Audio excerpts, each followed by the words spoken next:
രാത്രി 12 മണിയോടെയാണ് അമിതമായി മരുന്നുകൾ ഉള്ളിൽ ചെന്ന നിലയിൽ അഞ്ജനയെ തലശ്ശേരിയിലെ സ്വകാര്യ ആശുപത്രിയിൽ പ്രവേശിപ്പിച്ചത്. തീവ്രപരിചരണ വിഭാഗത്തിൽ പ്രവേശിപ്പിച്ച അഞ്ജനയെ ഡോക്ടർമാരുടെ വിദഗ്ധ സംഘം പരിശോധിച്ചു.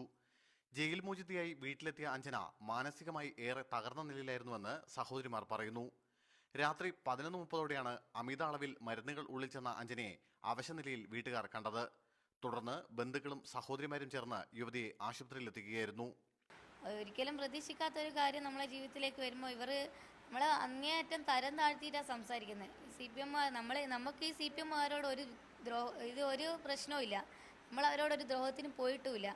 പിന്നെ ഇവർ മൊത്തം ഈ തരം താഴ്ത്തി സംസാരിക്കുന്നത് എന്ത് അടിസ്ഥാനത്തിലാണ് നമുക്കറിയില്ല. അപ്പോൾ അതിൻ്റെ ഒരു മാനസിക വിഷമം അവൾക്കുണ്ട്. കല്യാണം കഴിക്കാത്തൊരു കുട്ടിയാണ്. അലാളറിഞ്ഞു കഴിഞ്ഞാൽ ജീവിതം ഇനി മുന്നോട്ടില്ല. അപ്പോൾ എന്ന് വെച്ച് കഴിഞ്ഞാൽ അങ്ങനെ ചിന്തിച്ചാൽ തെറ്റില്ലല്ലോ. അപ്പം നമ്മളെല്ലാം ഇപ്പോൾ ഈ അവസ്ഥയിലാണുള്ളത്. ഇവരിങ്ങനെ തന്നെയാണ് അവർ മുന്നോട്ടുള്ള പോക്കെങ്കിൽ നമ്മളെല്ലാവരും ആത്മഹത്യ ചെയ്യാൻ തയ്യാറാണ്.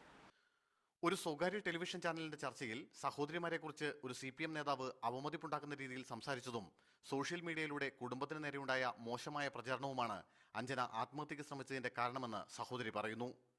അഞ്ജന അപകടനില തരണം ചെയ്തതായി ആശുപത്രി വൃത്തങ്ങൾ അറിയിച്ചു. കഴിഞ്ഞ വെള്ളിയാഴ്ചയാണ് CPM ഓഫീസിൽ അതിക്രമിച്ചു കയറി പ്രവർത്തകരെ ആക്രമിച്ചെന്ന കുറ്റം ചുമത്തി അഖിലയെയും സഹോദരി അഞ്ജനയെയും പോലീസ് അറസ്റ്റ് ചെയ്ത് ജയിലിലടച്ചത്.